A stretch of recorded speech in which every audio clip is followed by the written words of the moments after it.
Magandang morning sa inyong lahat. Yeah. Unat-unat. Kamusta mga minamahal? Kumbum pakumbum pakumbum.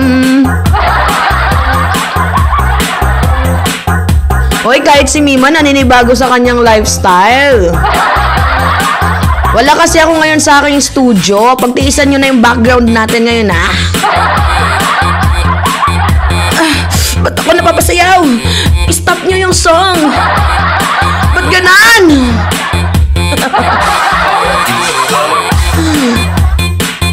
Eto ha, mag-usap tayo mga minamahal.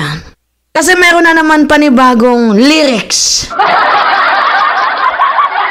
Alam niyo, naluloka talaga ako dito sa mga dilis na to, no? Talagang kada araw, talagang surprising yung mga araw ng mga dilis.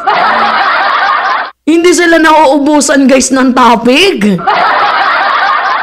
Kaya nga sabi ko, medyo mautak din naman tong mga dilis na to. Pag napanis yung isang issue, gagawa ng panibagong issue. Ganun po katindi itong mga diputang dilis na to,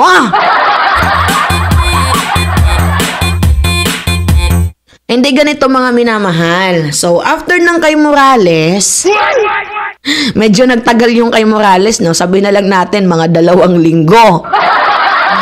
Or 3. Tapos sumunod yung pulboronic video na kung saan na-call out sila. Kahit nga i-post mo yan sa Facebook, ang lalabas dyan, misleading ka. Kasi ang nakalagay doon, deep fake video. Tapos after nang lumabas nung pulboronic video, ito lumabas si Kati Bune.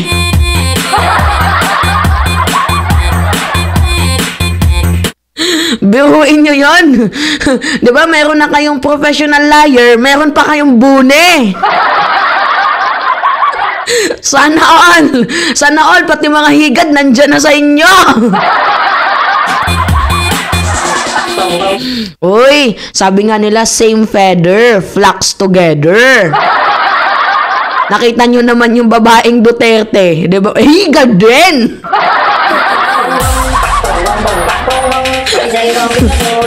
Paano natin nasabi? Panoodin nyo yung video ni Epipanyo Labrador. Diba? Iniiputan daw ang kanyang asawa. Hindi sa akin ang galing yun, Hindi sa akin ang galing yun. Malinis ang konsensya ni Mima.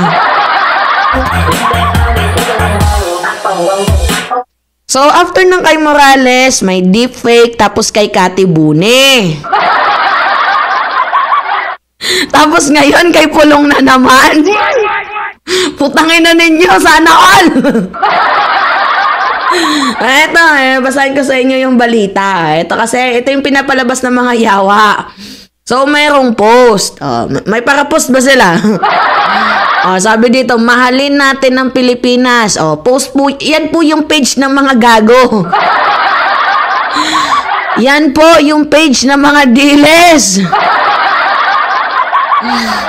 So, sabi dito, when you will go for the hair follicle drug test, Bongbong and Lisa Marcos?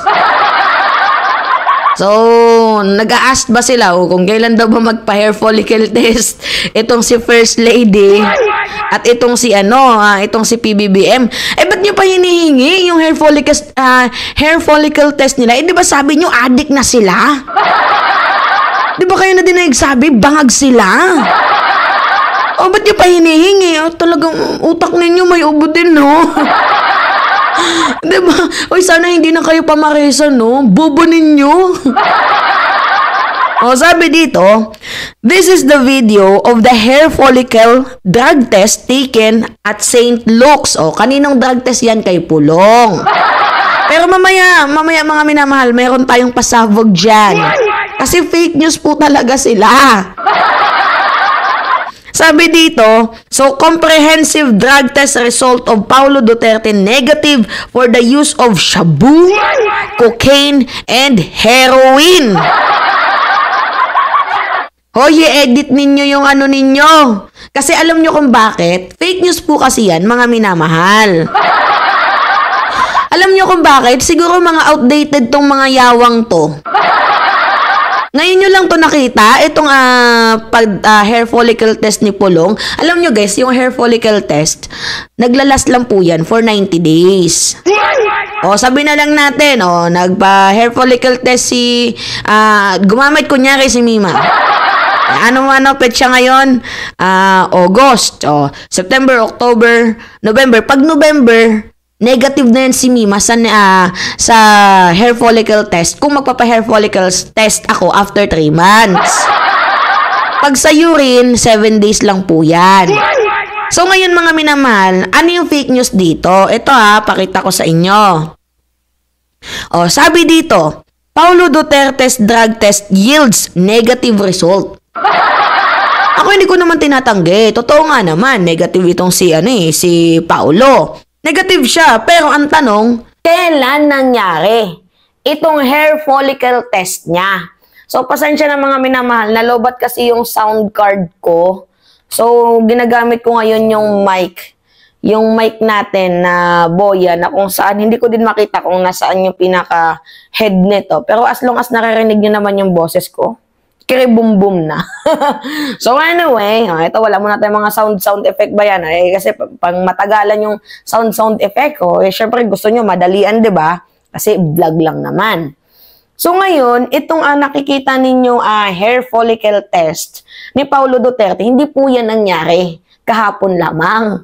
Nangyari po yan 7 years ago. So magpapalabas na nga lang kayo ng fake news. Sana galingan nyo naman. Ano ba naman tong mga hayop na to? Basahin natin Paulo Duterte drug test yields negative result 2016. Hindi na nga 7 years 16, 17, 18, 19, 20, 21, 22, 23, 24, 8 years na Diba? Okay lang sana kung kahapon pagmalaki ninyo. Kaso hindi paano naging hindi? Kasi ano siya 8 years ago na.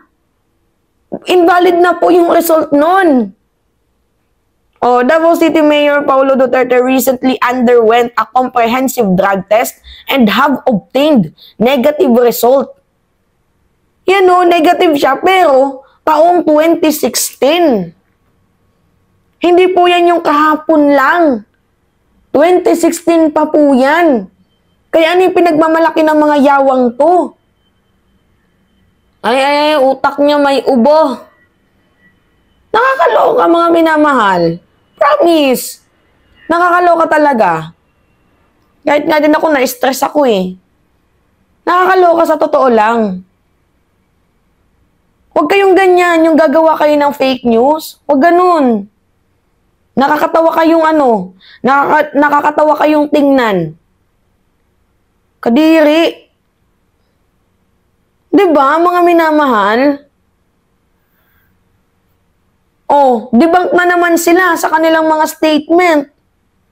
Sa kanilang mga pautot, debunk na naman po sila. Sinasabi ko sa inyo huwag kayong magpapaniwala sa mga kultong dilis na to kasi wala po talagang ibang ginawa yan, kundi ang lasunin po ang inyong mga isip. Kayo naman, nagpapauto kasi kayo, huwag kayong magpauto. Ganun lang po kasimple yan, huwag kayong magpauto. Kasi yung target nila, yung mga bobo. Kung nauto kayo, bobo kayo. Ganun yun. Anyway, yun po guys. Debunk na naman sila, It's me again, si Mima Alicia nyo, at nagbabalik ulit para sa ating panibagong video.